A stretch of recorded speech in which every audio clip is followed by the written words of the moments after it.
Olá, gente, tudo bem? Vamos lá então para a resolução de mais um exercício, mais uma questão. Desta vez é a questão 2 da lista 5. Essa questão caiu no vestibulinho do Instituto Federal em 2018, em 2022, não faz muito tempo aí, tá, gente? Então vamos fazer a leitura e analisar o exercício. É um exercício que não é muito complexo, mas exige assim o domínio de várias partes da matemática, tá bom? Mas não é tão complexo. Apenas dominar alguns conceitos de geometria e de conjuntos de números, tá bom? Então vamos lá.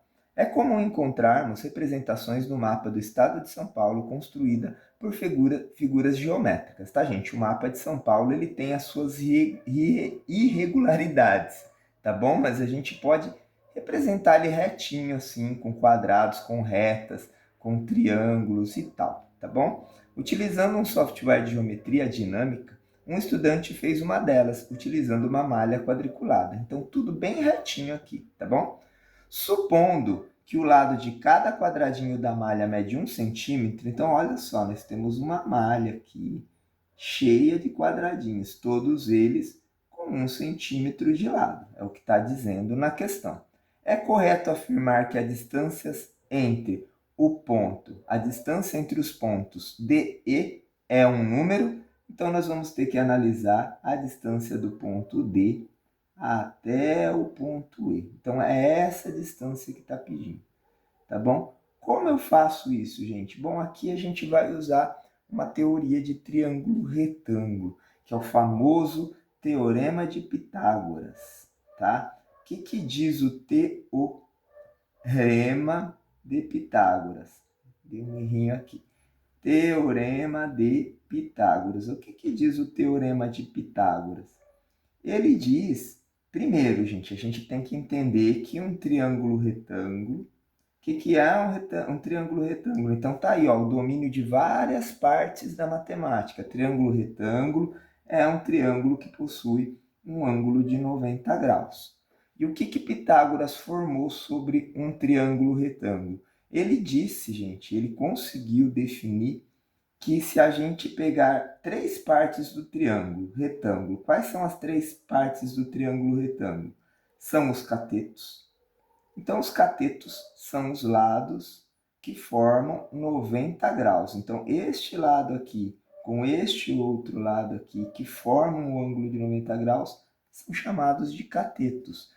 E o lado que está oposto a esse ângulo de 90 graus é chamado de hipotenusa.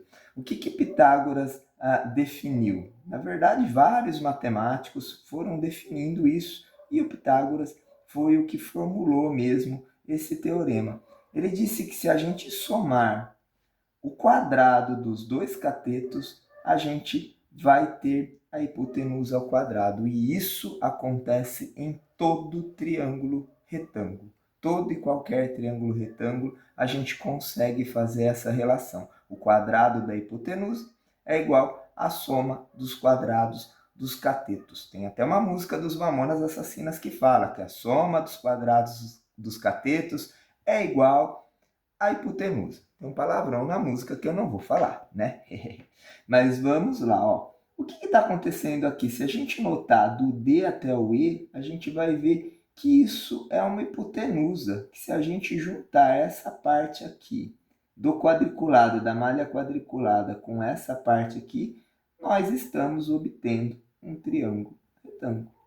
E a gente tem a medida dos catetos desse triângulo retângulo. Então, este lado aqui, a gente consegue definir.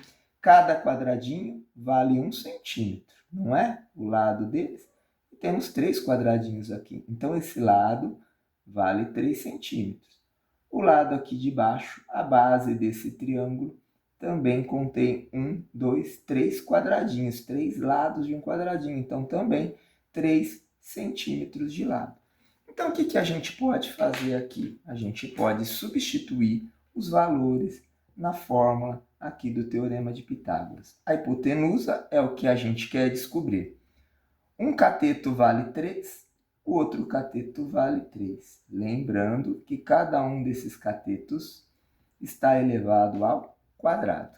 Bora fazer a continha básica aqui. 3 ao quadrado é 3 vezes 3, que dá 9. 3 ao quadrado é 3 vezes 3, que dá 9. Então, gente, várias teorias matemáticas. Se você não souber fazer potência, é impossível fazer isso daqui. Então, tem que saber fazer potenciação. 9 mais 9, 18. Para a gente achar aqui a hipotenusa ao quadrado, o que a gente tem que fazer? A gente tem que pegar o quadrado aqui e tirar a raiz quadrada de 18. Um número que vezes ele mesmo, que dá 18. Então, vamos lá. A resposta aqui é raiz de 18. Outro domínio de matemática que a gente tem que ter, raiz quadrada. Quando uma raiz quadrada é exata, por exemplo, a raiz quadrada de 16, nós sabemos que é 4, porque 4 vezes 4 é igual a 16. A raiz quadrada de 25 é igual a 5. Então, isso são raízes exatas, que têm um resultado exato. Então, a gente tem que saber dominar a raiz para poder responder. Não tem raiz de 18 aqui nas alternativas. Nós temos que pode ser um número natural, racional, inteiro ou irracional. E aqui a gente tem que dominar teoria de conjuntos. Um número natural é um número que, a partir do zero, ele é inteiro, somente positivo. Um número racional já tem uma gama maior de números, são números positivos e negativos, podem ser frações, números com vírgulas, etc. Tá? E um número inteiro são os números 0, 1, 2, 3, 4, 5, que não tem vírgula, que não são fracionários, não são decimais, tanto positivos quanto negativos. E os números racionais são aqueles que não se encaixam em nenhum desses três conjuntos. São números que são números com vírgulas e suas casas decimais são infinitas, como o número π é um número irracional e toda raiz quadrada não exata também é um número irracional. Então, para quem já entende, já sabe que a raiz de 18, a raiz quadrada de 18 não é uma raiz exata. A gente não tem um número inteiro que vezes ele mesmo que dê 18.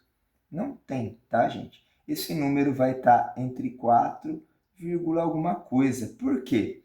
Se 16 se o 4, se a raiz de 16 é 4, a raiz de 25 é 5, o 18 que está entre 16 e 25 é 4, alguma coisa. Essas casas decimais, elas vão ser aleatórias e infinitas, tá, gente? Então, isso é a característica, de um número irracional. Então, aqui, a nossa resposta, raiz de 18, é a resposta alternativa D. É um número irracional a distância entre D e E. Tudo bem? Espero que vocês tenham entendido, tenham conseguido fazer e até a próxima.